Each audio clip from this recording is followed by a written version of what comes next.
Thanks, you guys. Thanks, everyone, for coming today. I know it's a beautiful day out there and that you are mostly probably foregoing really nice walks out in the nature right now, so I appreciate you being here.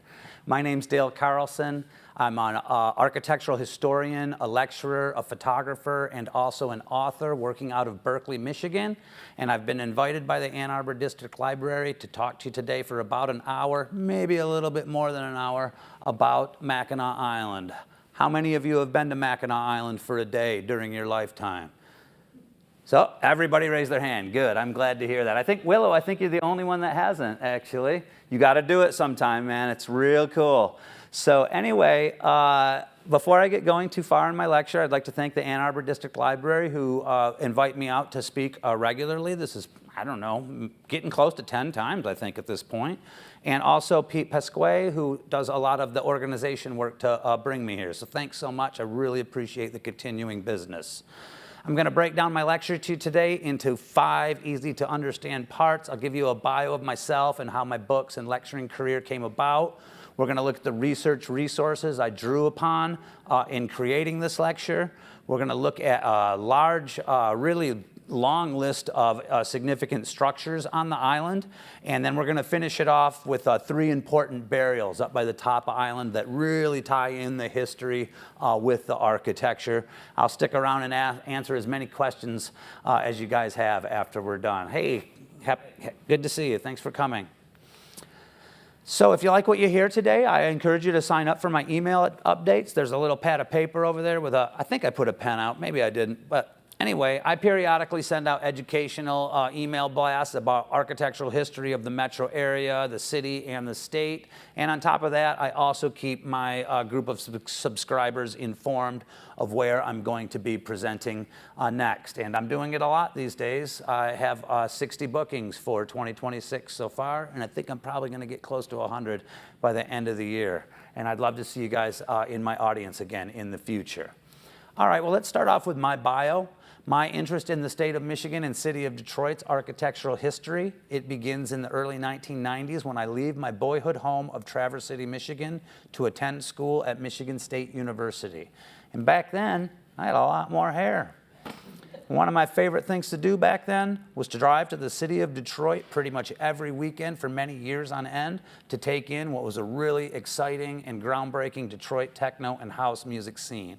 And as a bright-eyed youth seeing the city regularly for the first time in my life, I was really blown away with the scale and proportion of the buildings I was seeing as compared to my modest boyhood home of Traverse City. And architectural history, it became a hobby of mine for about 2 decades. I started to take it a lot more seriously in the early 2010s when I met through online correspondence this fellow by the name of Einar E. Kavarin. Einar is Icelandic by descent, which accounts for his uncommon name, and he's also an architectural historian living in suburban Phoenix. But he lived in the Detroit area in the 60s, 70s, and 80s, and we found out one night on an online forum about Detroit architectural history that we had a lot in common. We both commented on the same post, kept commenting back and forth, and that kind of turned into an email correspondence. And after a few months of corresponding, Einar revealed to me that in the 1990s, he hunted down the son, the living son, of a really well-known architectural sculptor by the name of Corrado Parducci, who worked out of Detroit from 1924 to 1981. And Corrado Parducci's son, Alan, allowed Einar to photocopy his father's original studio ledgers, enumerating over 600 commissions he'd executed over the course of his career, and also a scrapbook that contained over 700 images. In fact, you guys might recognize these right here. These are the panels on the outside of the Ann Arbor News building that is now the University of Michigan Credit Union. So Parducci's work is all over the metro area. Whoops, I'm sorry, I went a little bit too far forward. And the scrapbooks and the ledgers really were this great pile of research material that just kind of fell in my lap. This is Parducci's birth certificate from the small Italian town he was born in 1900, just as an example. And I really started to feel a responsibility to do something epic with these materials, and that's when I got the idea, I want to write a book about Parducci.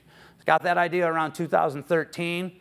Didn't get the book out until 2020. There was a lot of bumps on the road along the way. The biggest bump being I had to learn how to write a book, and I had to learn how to be an architectural historian.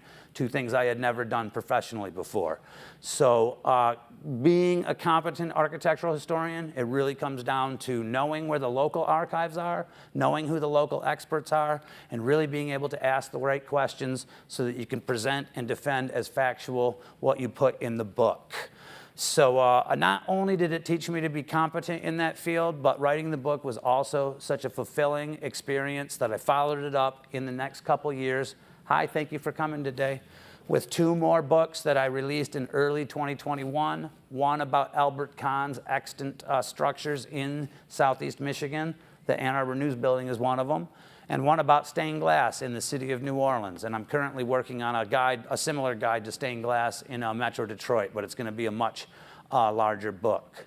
So now you know how I attained my expertise. I used to rest my expertise purely on these three books, but I did just graduate with an art history degree from Wayne State University a few months ago. Thank you. I'll be walking in a graduation ceremony in just a few weeks.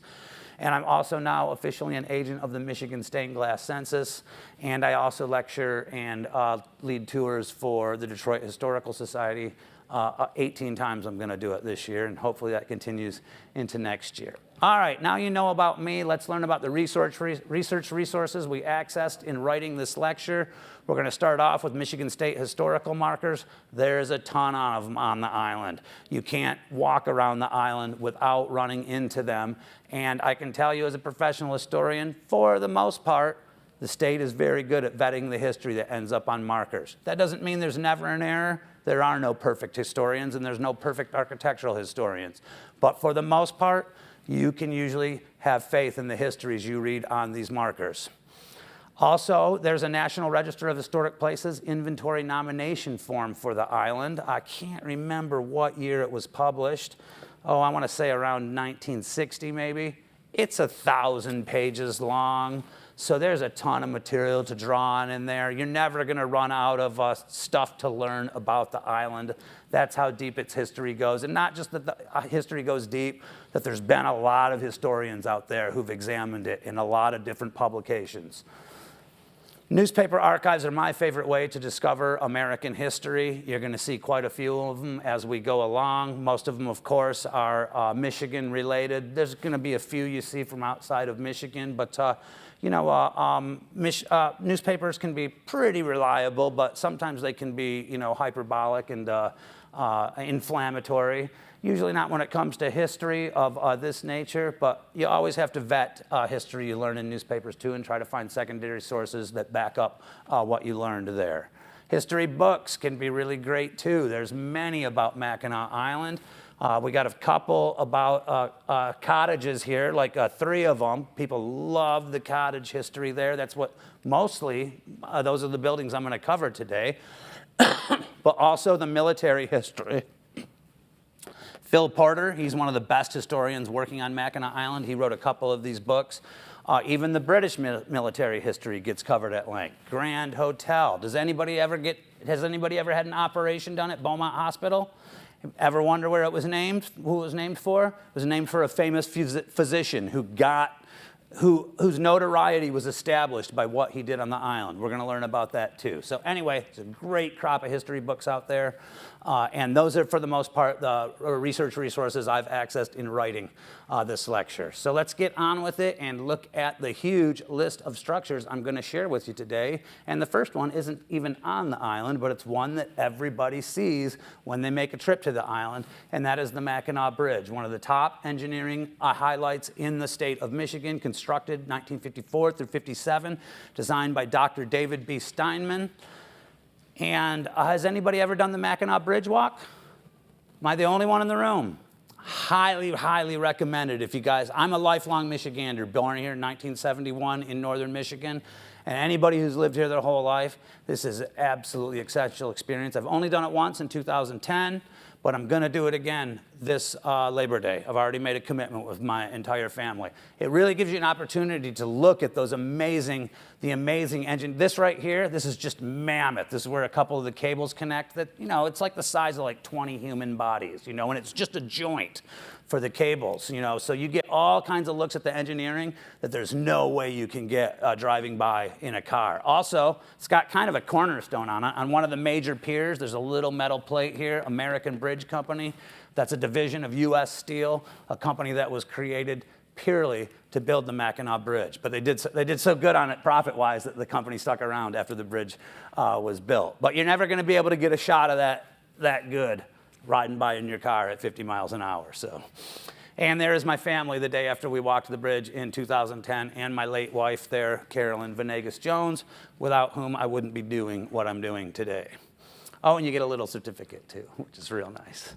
All right, let's get on the island now, and you get great views of the Grand Hotel as you approach by ferry. This is actually shot, what was that? Oh, a child. Yay, I love kids.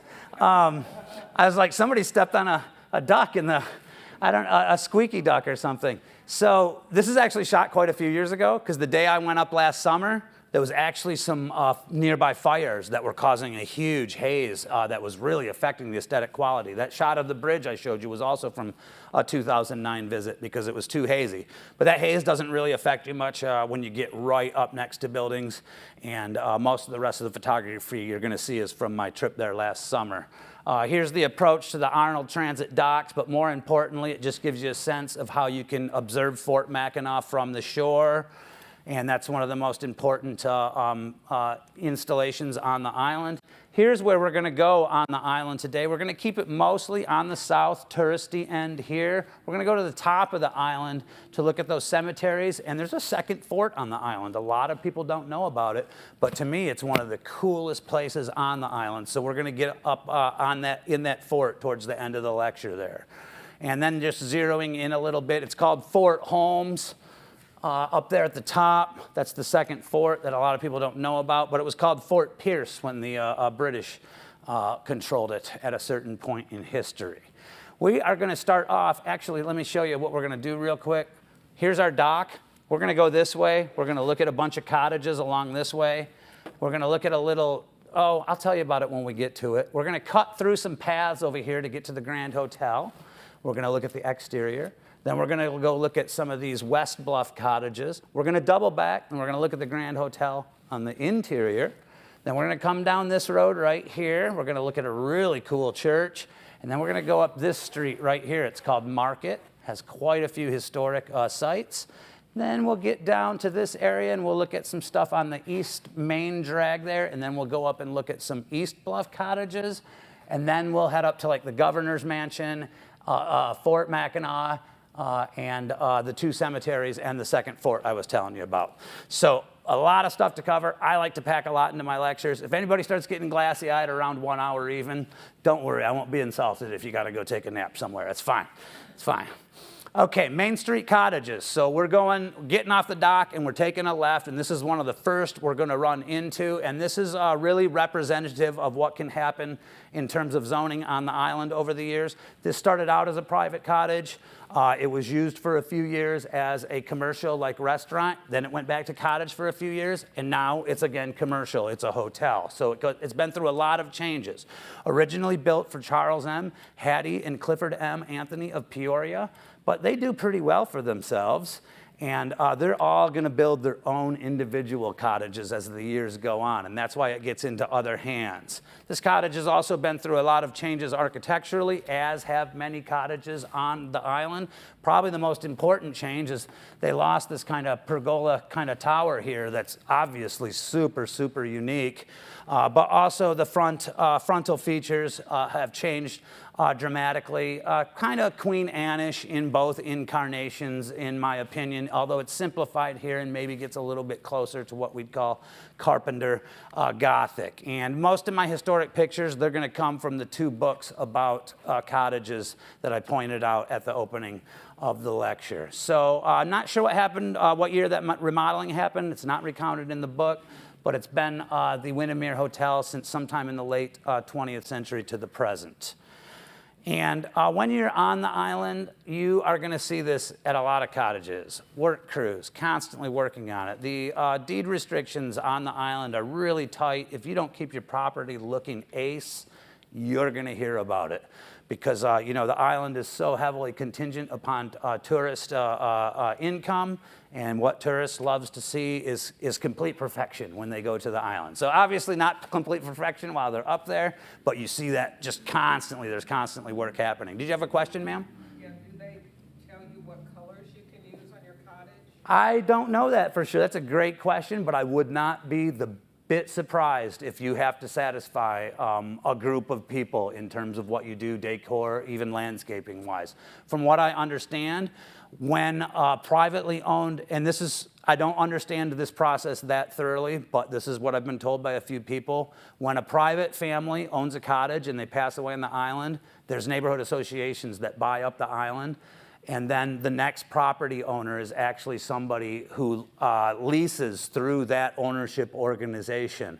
So again, I don't know all the details of this, and as far as I know, there's still a lot of privately held family cottages on there, but that's one of the things they try to do when an owner dies off, is get it into more community hands, and that way they're able to exert more control on what happens to it aesthetically. So you'd have to look into that process more deeply, though, to understand it fully, and I honestly don't. Anyway, so Villa du Lac, almost every nice cottage on the island has a nickname, and we're going to hit all those nicknames. Some of them get a couple over the course of their existence. Can you guys give me 1 second? I need to open up my bottle of water here and stop my mouth from drying up. Thank you. All right, so that's the John and Katie Samuel cottage at 7592 Main Street. You'll notice as we move along, sometimes I give you a street address, sometimes I give you a lot number. It's kind of hard to complex to understand those things on the island, and that's why you'll see it change up. So this is a rare example on the island of a cottage that is made more complex. Usually when we get major renovations on cottages on the island, they simplify them. But this is actually its former appearance earlier in the 20th century, purely Carpenter Gothic, and afterwards it's got more Queen Anne and Victorian highlights. So they're going against the grain there, because usually we're like, this Victorian stuff, it's so hard to keep up. Let's make this a simpler building. That's not what's happened here. This Ransom and Libby Hawley cottage is also defined in the cottage books I've read as Carpenter Gothic, but I definitely think we're getting some shingle style influence here and some Victorian and Queen Anne influences happening there. And there's a lot of cottages on the island are on that borderline between Carpenter Gothic and Queen Anne Victorian. This was also a commercial space from 1926 to 1950, a tea room, but it is a private cottage at this point. Who are the Hawleys? Well, they are confectioners. Here's Hawley's name right there. Usually in old corporate ads like this guy's the president, this guy's the vice president, this guy's the treasurer, this guy's the secretary. Sometimes they change it up, though. So he's probably on the board in one of those major positions. That's where he's making his money.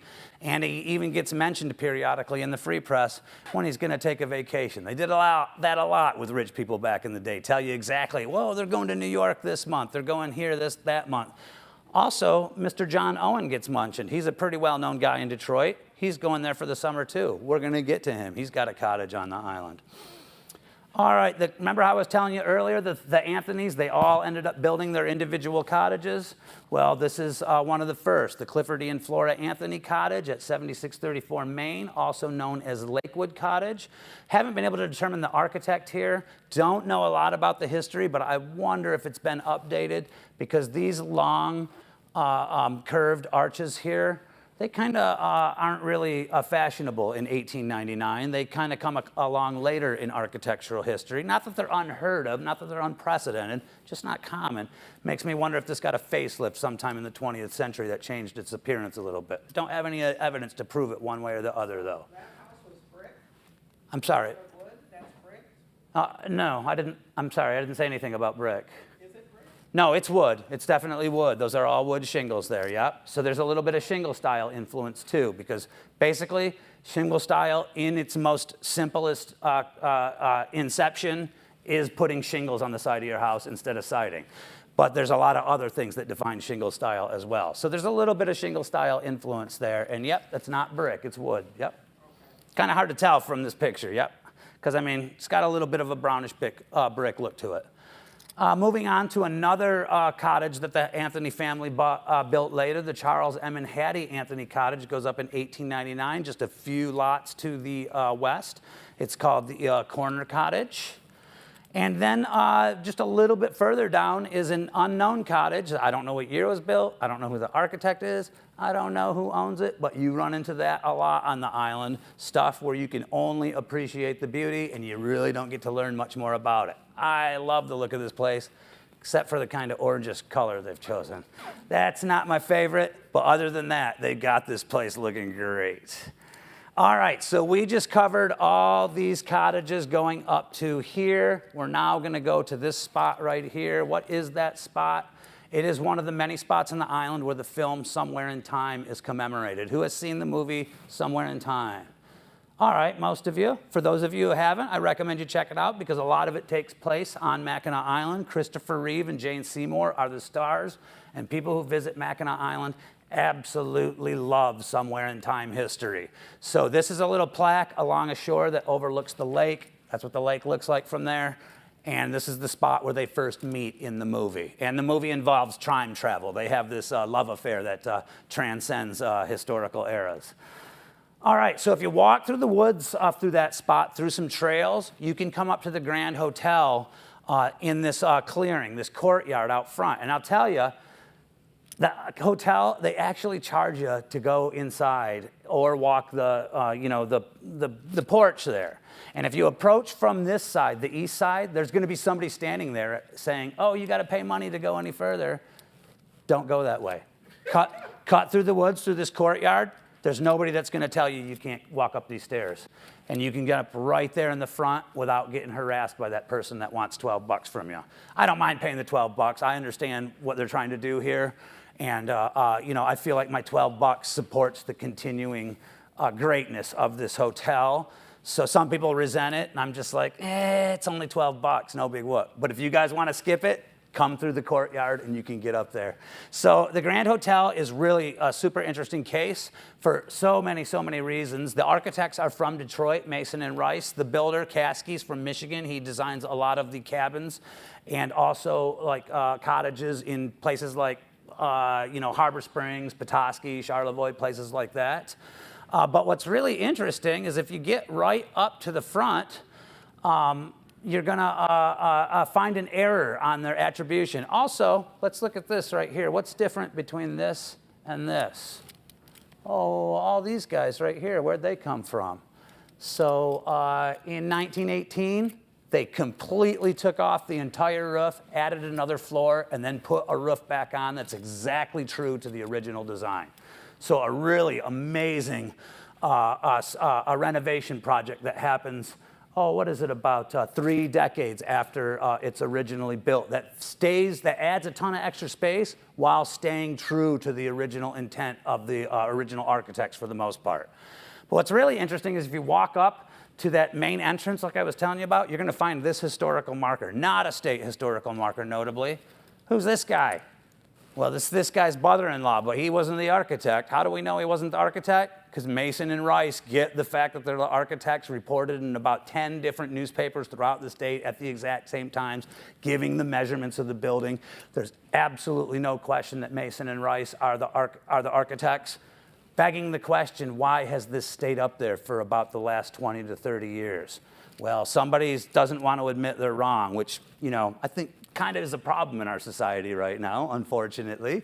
And now you guys, when you visit the island and you take your friends here, you get to be the know-it-all that says this is wrong, and I'm going to tell you why. So anyway, there's tons of newspaper evidence backing up Mason and Rice as the architects. This book right here by John McCabe, a great book full of ton of great information. It gives no architectural attribution. It says Caskey designed it himself. That's also wrong. So if you guys ever get in an argument with somebody about it and they won't back down, just write me an email. I'll send you about 10 different newspaper articles that prove it unequivocally. So who are Mason and Rice? Well, Mason is one of the most important architects in Michigan's history. After he separates with Rice around 1900, he goes on to design Detroit's Masonic Temple, and he's got a ton of other really significant designs. Also, he trains Albert Kahn, who I wrote a book about, and Albert Kahn's the most important architect to ever come out of our area. Here's Caskey. He dies on the West Coast in Seattle. If he died in northern Michigan, he probably would have gotten a bigger obituary. But this is decent for town. I mean, Seattle's not a small town in 1933, and there's a lot of competition for obituary space. So he's a noted figure even out west. But yeah, he moves out to the West Coast later in life, where he doesn't have as much a reputation as he does in our area. You can see throughout the 1880s, his work throughout the state is constantly being chronicled in different newspapers. So pretty notable guy for the era in which he lived in. Let's take a look at the exterior here for just a second. And everybody loves the porch. Some people just pay the $12 to hang out on the porch for about 2 or 3 hours. I know a few people have told me, I've gone to Mackinac Island and spent my whole day on the porch and never gone anywhere else. So people just absolutely love it. And I'd like to read a little quote by Catherine Bishop Eckert, former State of Michigan Historic Preservation Officer, because I feel like she gets it very right. The Grand Hotel exceeds all superlatives ever written to describe its stately majesty and festive quality. Its classical columned facade is one of the most enduring images of Mackinac Island. Today, the Grand Hotel is probably Michigan's major architectural attraction. I believe it's in the top 5.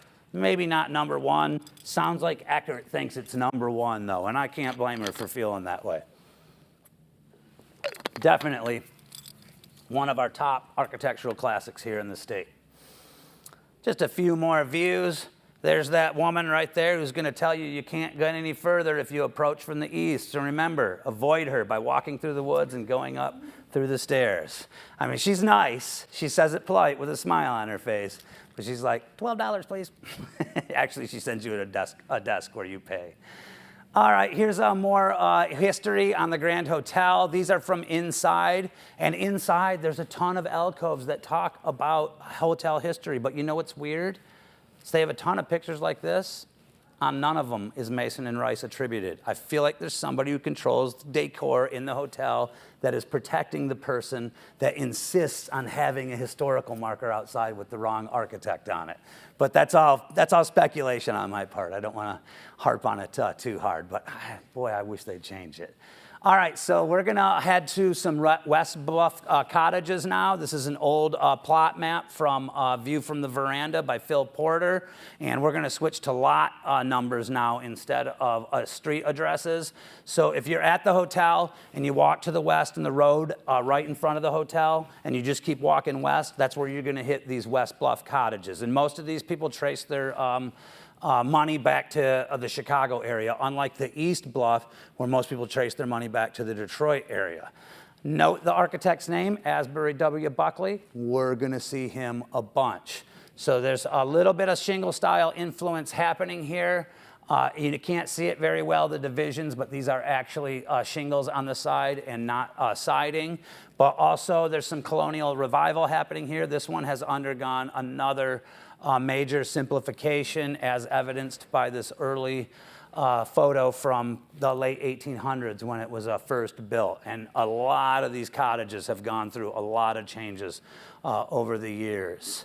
So this cottage was owned by Dallas A. Blodgett, and maybe some of you have heard of Blodgett Hospital in Grand Rapids. Can't remember, but that was Delos's father or his son, one or the other. It wasn't named for Delos, but it was named for somebody in his line. His cottage actually had 2 nicknames over the course of its life, Isala Bella and Casa Verano. And again, designed by Buckley.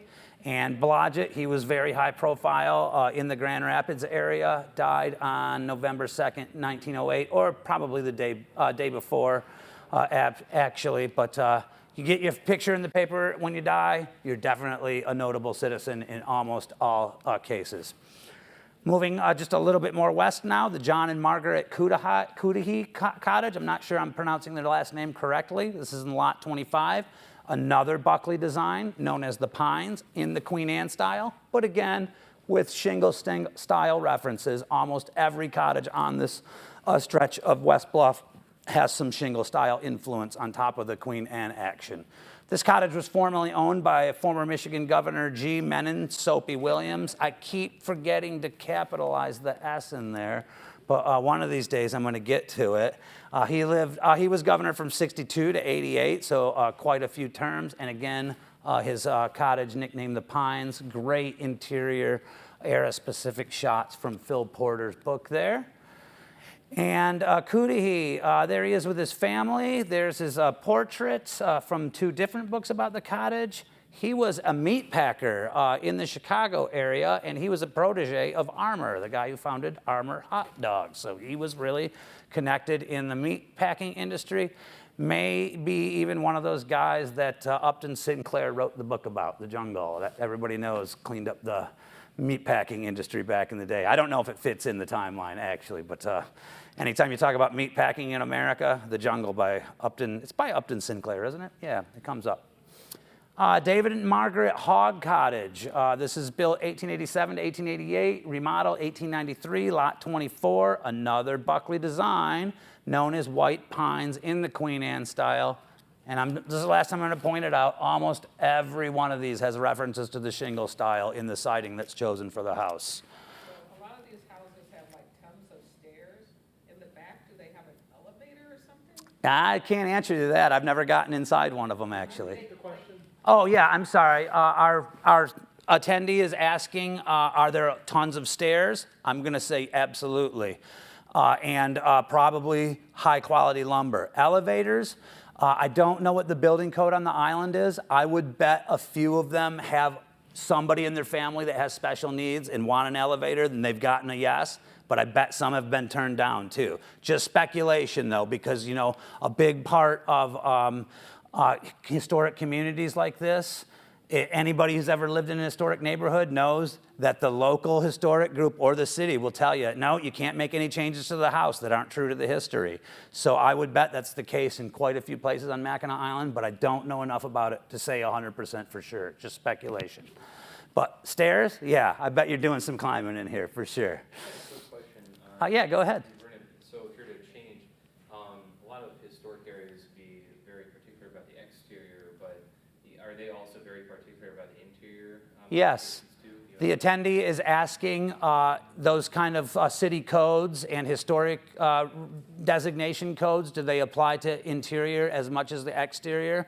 There probably is a slight difference, but I can tell you for sure it absolutely applies to the interior. Like in Indian Village or Boston Edison in Detroit, for example, if you want to make a major interior change that changes your decor, you have to make an application to the city, and people frequently get denied. And, you know, some people are, you know, it's the United States. People, you know, freedom, you know, and I love that about the United States. But, you know, that's why some people get so upset about it. It's like, I own this place. Why can't I make changes to it? Well, when you bought it, you knew about the deed restrictions. You knew what it was going to be like, you know, maintaining a historic property. So some people get really, really bent out of shape about it. And sometimes it can come to really negative conclusions. Like in Ann Arbor, for example, if I'm not mistaken, they basically made illegal single-site historic districts because so many people got rankled by it.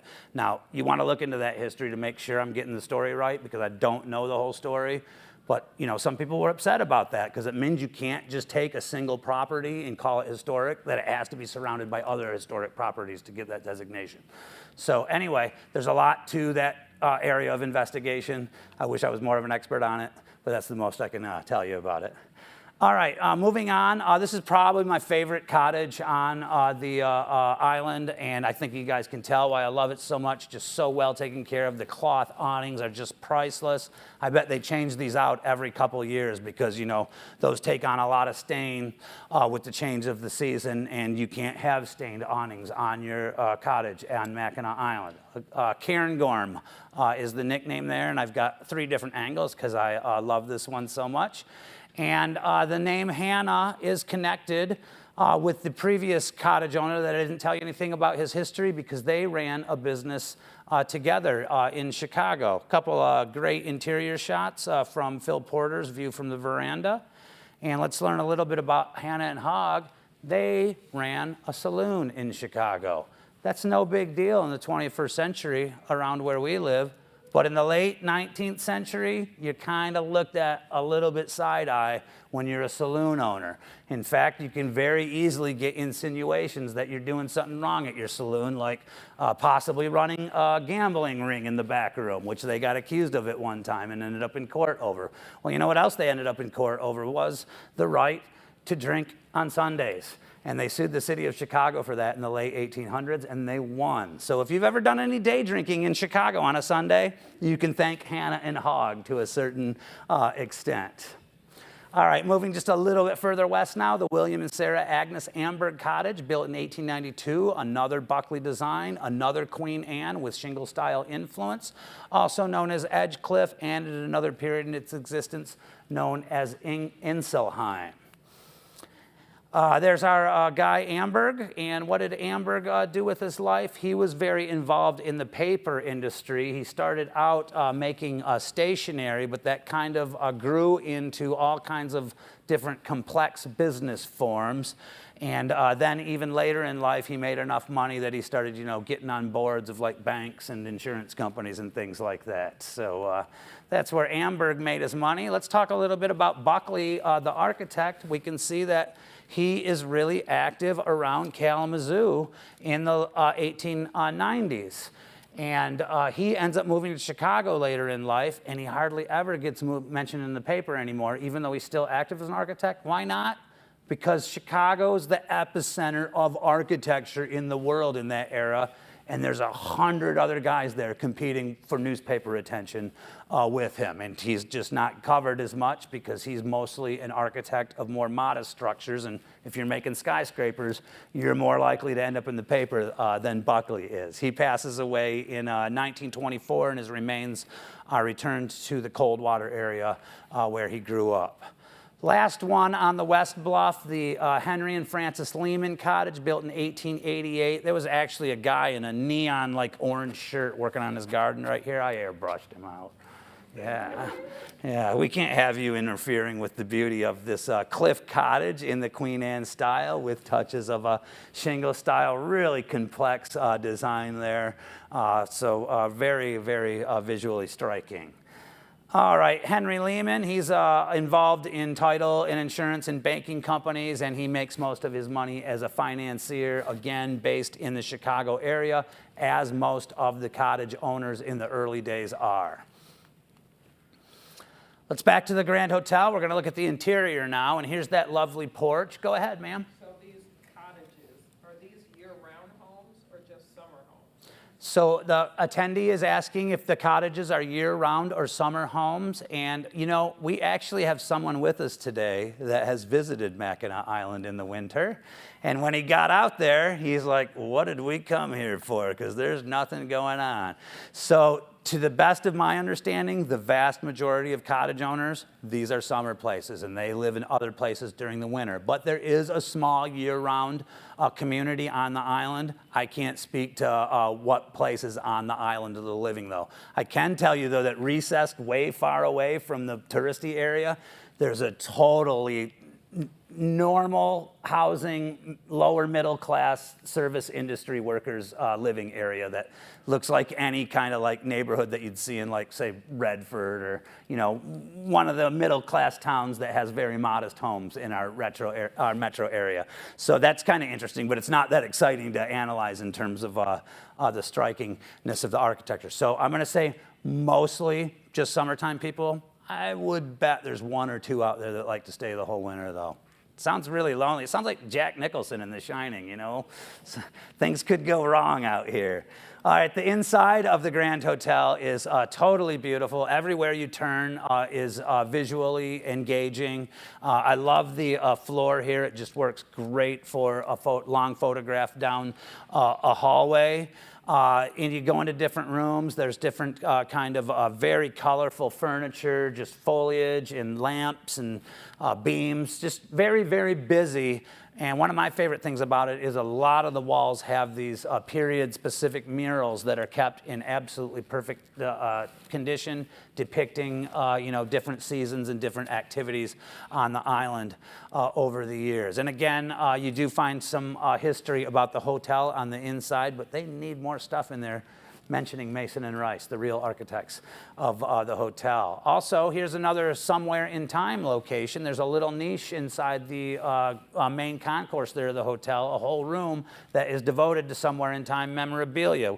We get the hat that Christopher Reeve wore. We get a model of the Grand Hotel, a bunch of scenes of them just hanging out in the island on set and everything during their time there in the 70s, and quite a few more of the same thing on this larger collage. So again, somewhere in time history, absolutely loved by people who visit the island. All right, so we are at the Grand Hotel now, and we've done all of this and this. Now we're gonna head down this street, and we're gonna take a left on Market. And let's see what we run into first. Oh, the Little Stone Church, probably one of my favorite buildings on the island. Another Buckley design, but look, it's in stone. First one we've seen by Buckley in stone, showing that he's versatile and he can work with a lot of different materials. This is a Congregational church built in 1904. It's technically known as Union Congregational, but almost everybody in the island calls it the Little Stone Church. I love stained glass, and it's got 4 or 5 windows on the inside that are absolutely beautiful. This one, I can't tell you who the makers are, but these would be really interesting people to research. I'd almost guarantee it. Haven't looked into them yet, probably will sometime. This is over the altar at this church. It's backlit, it's not sunlit. There's an artificial light back there. It was turned off when I walked in here. I'm like, I'm finding that light switch. Found the light switch. There's one other lady in the church with me when I do it, and she immediately runs to the door and says, "Hey, come back, he turned the light on." So I was able to get this shot, and I turned the light off when I left. Hopefully I didn't rub anybody the wrong way. Another piece of glass where we can't tell you who the makers are, but there are 3 pieces of glass in here that we can.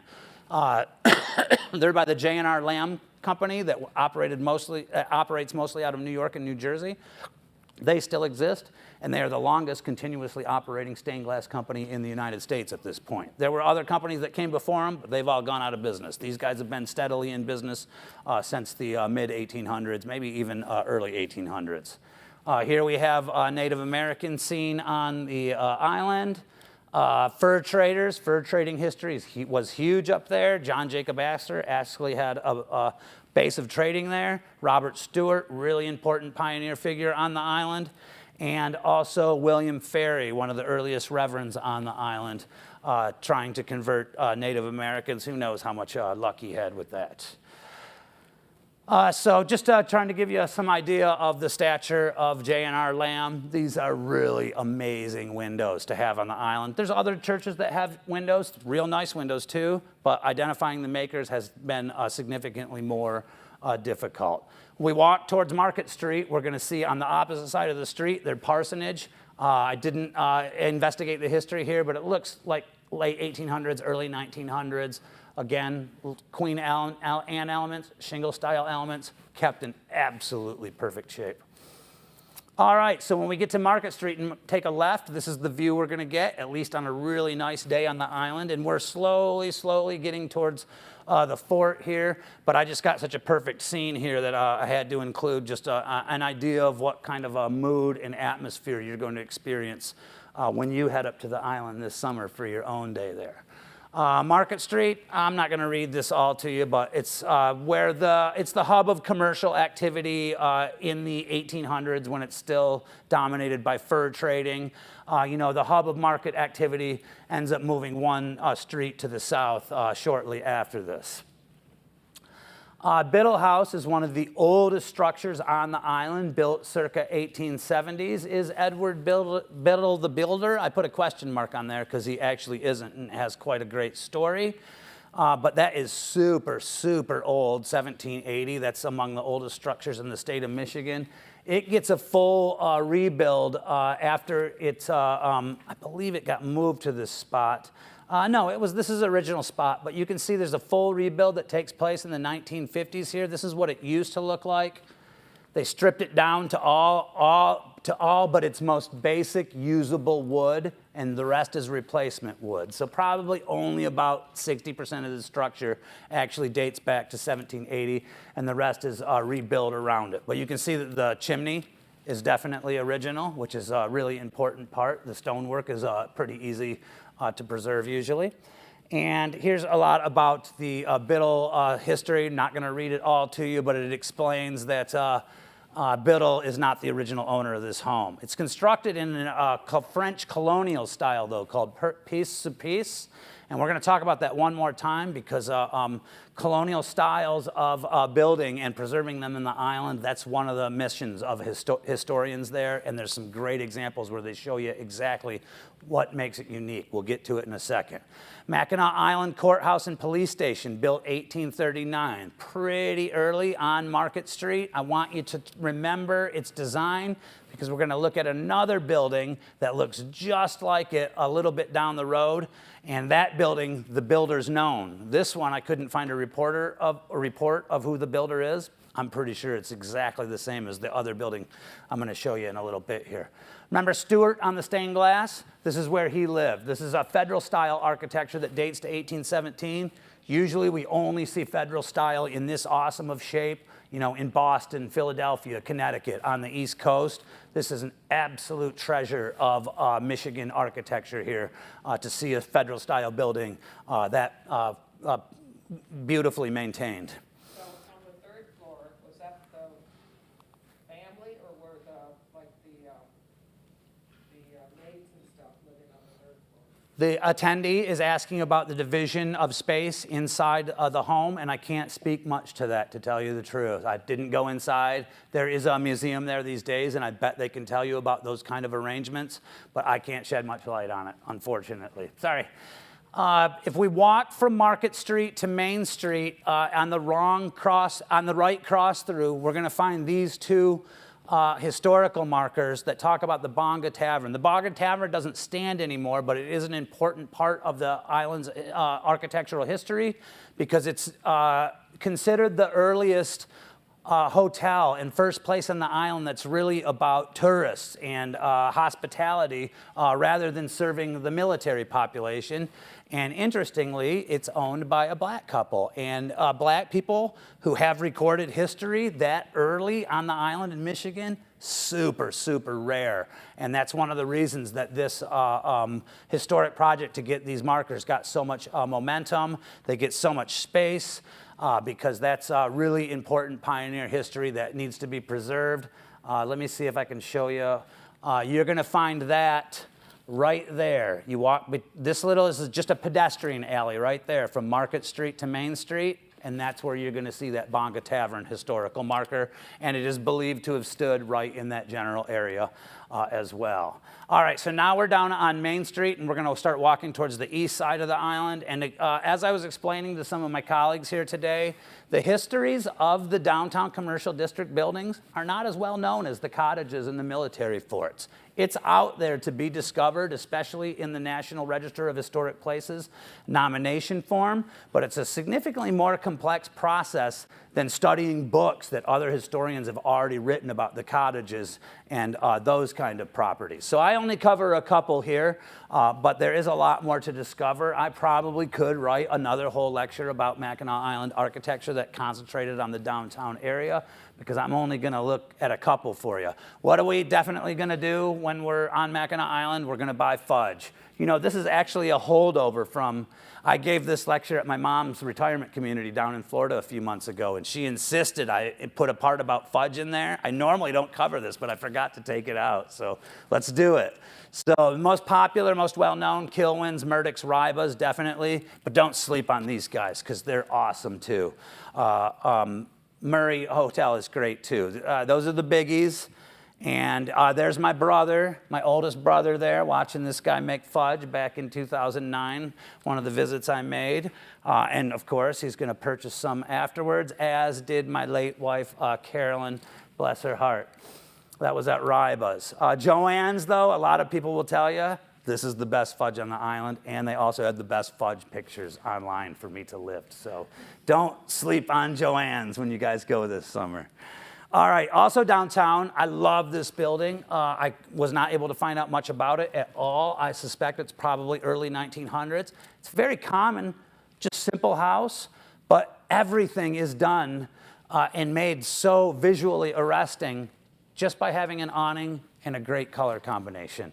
And it was so perfectly kept and striking to me that I absolutely had to include it in the lecture despite knowing hardly anything about it. Chippewa Hotel is real interesting. Look at that facade there. It looks like rough-hewn stone, doesn't it?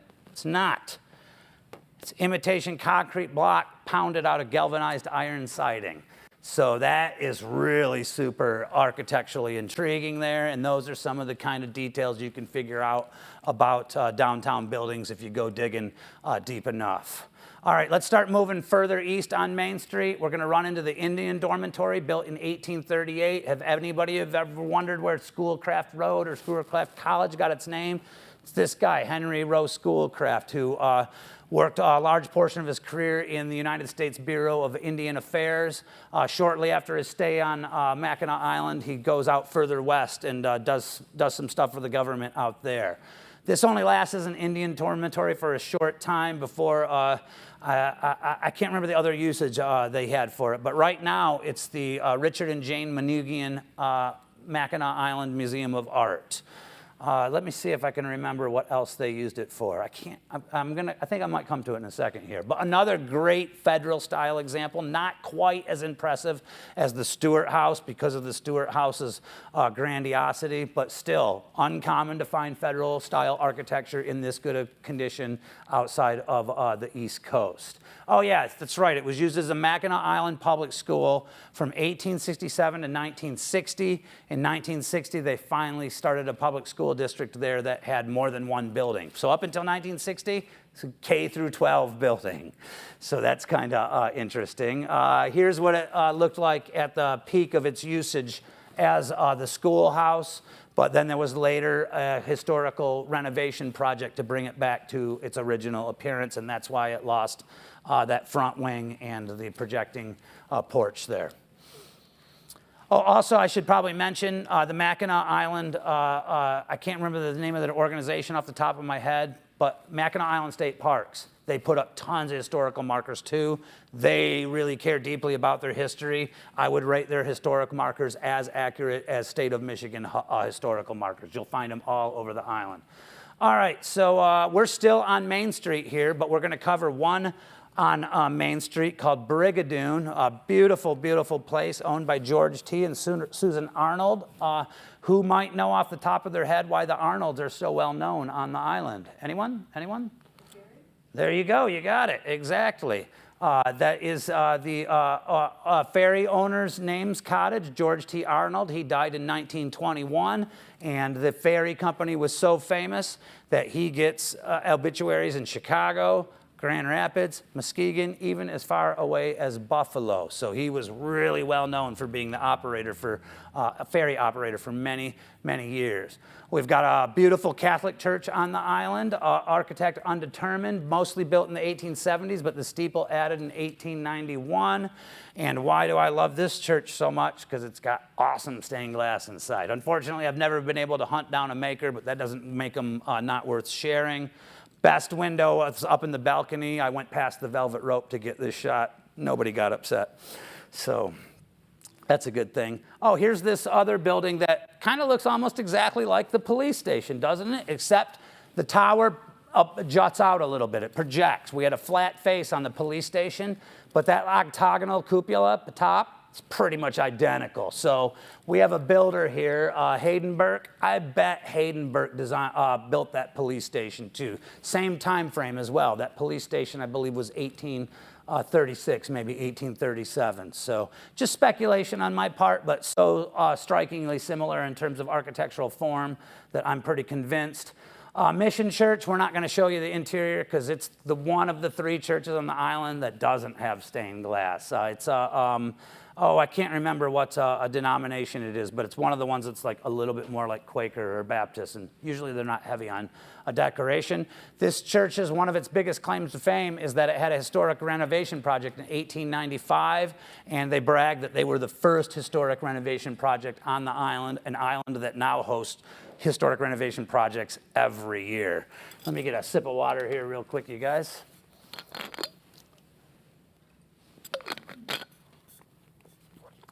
All right, so we just got to the end of East Main Street, and now we're going to go up and cover some cottages up on the bluff there.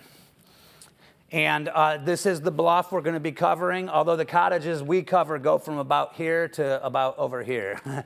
But I just love how you can get such a great sense of the south side of the island's geography as you're pulling in on the ferry. Also, when we were there this summer, they had a cruise ship there, which we were really surprised. I believe it was a Norwegian. And they quit doing this for a number of years and just revived it recently. And, they have like little shuttle boats that come to the island. And, the people you see getting off the boat appear very pleased to be there. Also, sometimes you can get some tall ships in the harbor up there. Those both happened to the day that I shot all the photos that you're seeing. 90% of them anyway. All right. We're going to start with the Gilbert E. and Ellen Bursley cottage on Lot 25 here on Road. Definitely a Carpenter Gothic. I suspect this family name is connected to, the Bursley Hall at Michigan State University, or maybe it's at U of M. I can't remember. Which one? U of M. U of M, yep. I suspect. Do you work for U of M? No. Oh, I thought maybe that's why you knew off the top of your head. Campus, my sister stayed there. I gotcha. So anyway, I suspect this family probably connected to Bursley Hall, but I haven't proven that outright yet. Hopefully at some point. Here's its original appearance, and we can see that it hasn't changed that much. They've really stayed true. We don't have the balcony up here on the second floor window anymore, though. Bursley, he was from around Fort Wayne, and he was a grocer, a wholesale grocer. He also had his own blend of coffee. He had quite a few different food products that his company sold. That's how he made his fortune. And now moving on to John and Jane Owen. Do you remember I mentioned earlier how John Owen was mentioned next to the Hawleys when they were talking about who's going up to Mackinac Island this summer? Well, John, he's quite a prominent citizen in Detroit. He's got a shingle-style cottage here. In his high school and college years, he was considered one of the fastest sprinters in the Detroit area. I'm not sure it was worthy of him being regarded as a famous athlete, though. His 100 time was like 7/10 off the world record, which isn't that fast. But anyway, Owen, he had a reputation as an athlete in Detroit. He passed away in 1924. The Charles C. Bowen Cottage, this is originally built in '85, remodeled in 1895. This actually started out, you can practically see it here, as just a federal-style house without this big porch on it. Well, when somebody wanted to remodel it later in the 1800s, they built pretty much an identical twin federal-style house next to it, and then just slapped that neoclassical porch on the front and had it stretch all the way across the whole thing. So again, lots of cottages have very complex construction histories on the island. As it looks today, we would define it as Beaux-Arts neoclassical. Bowen, he was a Detroiter. His brother Lemuel was actually, there he is right there, L.W. Bowen. He was actually a little bit more well-known than his brother. In fact, Bowen's home is now absorbed into the campus of Lemuel's home, into the campus of the Wayne State University. But I had to bring Cece's obituary in here because he's just such a grandiose looking guy. Looks like he could have doubled for Grizzly Adams if he had to.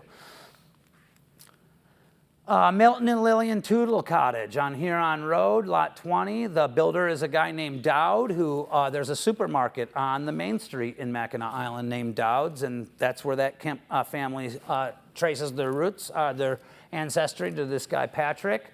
Tootle, his family was really super rich. It was his father who made most of the money. In fact, he made so much money that there's a town in Missouri called Tootleville, and it was named for his dad. Great town name, huh? So another neoclassical revival structure here that's somewhat obscured by the trees there. This one's been remodeled at some point in the past as well. Great interior shot of the structure and the family, presumably in the backyard, but who knows? This could have been shot back in Missouri. There's Mr. Tootle, and again, his dad made a ton of money down in the St. Joseph, Missouri area and started a planned town that ended up being called Tootle, and I get the impression that this guy, his business career was mostly revolved around managing the huge pile of money that his father made. The Henry Leland Jennis Cottage, also known as Farview, in the shingle style, probably my favorite cottage on the island because of its architects, Mason and Rice, the exact same architects as the Grand Hotel. And again, George D. Mason, one half of that firm, one of the most important architects in Detroit's history. In fact, there's a few George D. Mason residences here in town too. I can't remember their addresses off the top of my head, but a great historical shot inside Phil Porter's book. And then there's my own shot there. I think I got a couple different angles. And then how are we able to prove it's Mason and Rice? By the Mason and Rice photo collection at the Burton Historical Collection of the Detroit Public Library, in which there are 2 photographs that specifically attribute the design to Mason and Rice. And there is no place that I have read this is a Mason and Rice design except in my own writing now. So I feel like this is something that I'm exposing to the Michigan architectural history world. Henry Leland Jennis, he's into wholesale crockery and glassware, died of pneumonia in 1920. And again, his business activities they take place primarily in the Detroit area over the course of his life. William McGulpin residence. Okay, we're off the bluff now, and we're walking closer to the fort. We're going to enter the fort in a minute, but there's just a couple structures we're going to look at before we get into the fort. This is another French colonial style piece-sur-piece construction. What's so awesome about it is they show exactly how piece-to-piece works. This is the interior structural engineering here. It's a log cabin, essentially, and what makes it piece-to-piece is that there's little carved out spots at the end of each log that interlock into each other. And there's quite a few old structures on the island that are like that are log cabins that just have siding sheathing the log cabin look there. So this is actually moved from the mainland Michigan, from about where Fort Mackinac was in the middle 20th century. So not original to the island, but a great, great representative of that era of French colonial construction and design. A little bit further down the road, we get the American Fur Company. We're getting closer to the fort entrance here. This is actually a replica built in the mid-50s with Emil Lorch, the consulting architect. He was the head of U of M's architecture department for about 30 years. He's an absolute legend of Michigan architecture, so we know this replica, it was done right. Whose fur store are we trying to replicate here? John Jacob Astor's, because the American Fur Company, they were one of the most active businesses on the island up through the mid-1800s. And this group of physicians in Michigan, they want to honor that history, and it was mostly Michigan physicians who put in the money to come up with the cash to build this structure. If we step inside the structure, there's also a little cornerstone there. We step inside, we're going to find the story of William Beaumont, who Beaumont Hospital was named for. Why does Beaumont get so much notoriety? Because when he's working on the island in the mid-1800s, some dude gets shot in the stomach, and the hole in his stomach doesn't heal, but he keeps living.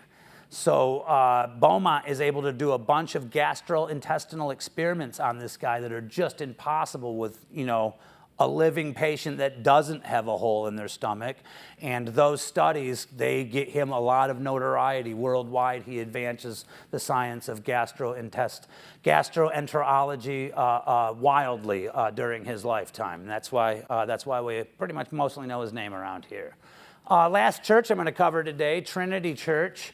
Another one of my favorites, because when I was there last summer and discovered their beautiful stained glass inside, I was not able to make a determination about their makers at that time. I still can't with this window. Even though there's a little maker's mark down there in the corner, I forgot to photograph it while I was there. I'm going to get it next summer. So I can't tell you who made that one. But this one right here, I had no idea who it was by, but since then I've run into some research with the Detroit Stained Glass Works proving that it's one of their windows. And that's a company that was active in Detroit from 1861 to 1970. Definitely the most important stained glass firm to ever work out of the Detroit area, and there is another great grandiose window by them inside there. All right, and if you want to learn more about it, go to the island this summer. They got a great history of the church that they have posted right outside. All right, so now we are right here. That church we went to was right here, and here's our entrance to the park. We're going to walk up this bluff here and go into the park. What time I got at this point? I don't have my phone in my pocket. How am I doing on time, Pete? 3:10. 3:10. Wow, we got to race through this, you guys. All right, so the governor's residence. This is up near the top of the island. This is built in 1902. Frederick W. Perkins, architect. I was shooting into the sun, so it was hard to get a good shot, but I got just a little bit of blue sky on this one. Really unique, these windows and their gables facing each other. That's kind of a unique touch there. Here's a not great shot from the Stites and Sterling book. A little bit out of focus there, but still gives you a sense of its grandiosity. Better shot from the Phil Porter book. While I was there on that particular day, I saw some Girl Scouts doing a color guard, taking down the flag. I'll tell you more about that in a bit. Young, the original inhabitant, when he dies, he gets a obituary, but in his widow's hometown, they're so excited about how much money she's going to inherit that she gets the picture and he doesn't, which is kind of an amusing turn of events there. So Mrs. Lawrence A. Young is going to be wildly rich in the weeks and months after she's shown in the paper there. Okay, then we get up to the entrance of the fort. Make sure you turn around. This is Market Street. This is Main Street that we just went through. Gives you an idea of the geography on the island. Look straight out. There's that cruise ship I was telling you about later. I'm not sure where the tall ship is by that point. And most of the stuff we run into at the fort is going to be federal style, British military colonial, or American military colonial. And these are some of the oldest buildings in the state of Michigan. Guardhouse, 1828. Commissary, 1878. That's now the museum store. Office, 1853. I believe that's now the restroom, if I'm not mistaken. The Post Hospital, 1828. You'll notice it's a little bit earlier than those last two. Why? Because when you build a military fort, medical care is one of the most important things that you have to address the earliest. Soldiers Barracks, 1859. Nice historical shot coming up. From Porter's book of a group mustering. This was also considered the parade ground for the fort at that time. East and West block houses, and I've stepped inside of these in the middle of August. You wouldn't believe how humid and hot it is in there. Over the years, a few soldiers actually had their sleeping quarters inside these block houses, and it's just like, that had to be unbelievably miserable. They fire off the cannons once in a while. That's really fun. Kids love it. My favorite building on the fort, officers' quarters, 1780. Built with masonry because it needs to be able to withstand an artillery barrage. Built for British officers, the oldest non-Indian mound structure in the state of Michigan. So this is our oldest, except for Indian mounds for burials, which can be older. This is our oldest, actually inhabitable structure in the state of Michigan. It's now a kids museum called Kids Quarters. More great historical markers. You can count on these histories to be accurate. Can't go through too much of it. Also, you want to learn about the military history. Phil Porter's book. This one is real thick, about 300 pages. It's great. This one's about 60, 70 pages. It's quite good, too. It shows a bunch of different military uniforms of that era. Scout barracks. We're outside of the fort now. We've gone out the back entrance. Why are these scout barracks important? Because they house the Boy Scouts that come to the island regularly, starting in the early parts of the 20th century to do color guard activities. One of them that comes to the island in the 70s is, Gerald Ford is, this is a historical photo that ended up in the paper in the 70s. Gerald Ford's in this group right here. He was one of the Boy Scouts that pioneered that color guard by Boy Scouts on the island.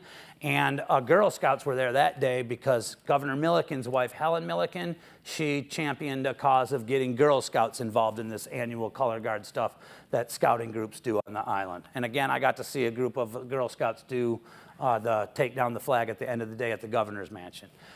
We walk around up here outside of the fort and take a few of the random paths. We might run into the Somewhere in Time gazebo. It formerly existed on a different part of the island, but it got a full restoration and moved to this site in 2005.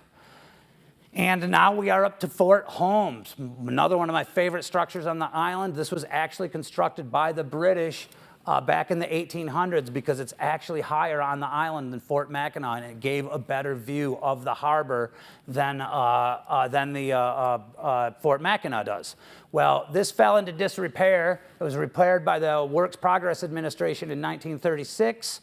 And then fell into disrepair again and just got restored again about 12 years ago into perfect condition, and probably the coolest feature on this island. That's my buddy Andy looking at the historical marker and looking over Lake Huron there. This blockhouse right here, really unique. Totally unintentionally very modern looking. In fact, many modern architects have borrowed from this look that was created strictly to give different angles out into the harbor. So nobody's trying to be progressive by coming up with this. It's purely a matter of practicality, but a really super interesting twist there for a building so old. I got a bunch of shots of it because I was so blown away by it. More historical markers by Fort Holmes, quality history there that can be depended on to be accurate. We're at the top of the island now. We're just going to look at a few burial sites. At St. Anne's, there's one other cemetery up there. I can't remember the name of it. But here we have Mary Biddle. Remember, we covered the Biddle name earlier with the Biddle House. The first death on the island that went into this cemetery was their 8-year-old daughter in, what year was that? 1833. So really connects you with the architectural history on the island to see that they have a family plot. Who else? The McGulpins. Remember the house that got moved from Fort Michilimackinac? There's also a McGulpin Point up by Fort Mackinac too. They've got a family burial plot up at St. Anne's as well. Their name is synonymous with that Straits of Mackinac area. And then the last really super interesting burial spot, a genuine real Indian mound, but built in 2010.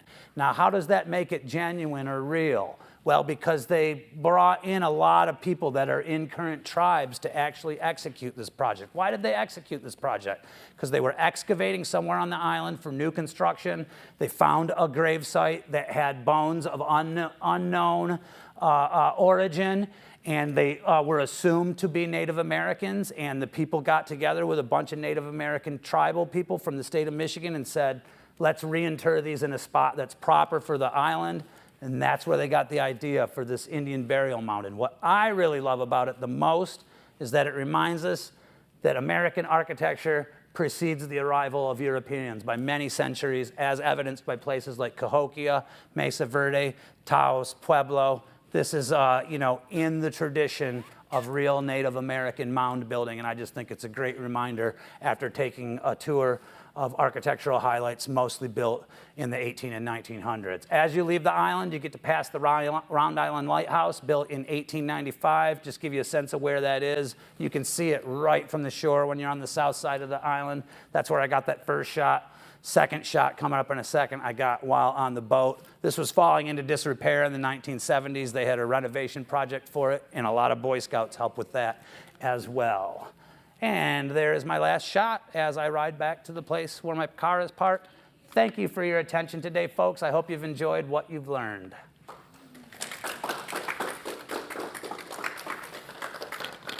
Did I make it at 1:15, Pete? Yep, pretty close. Pete told me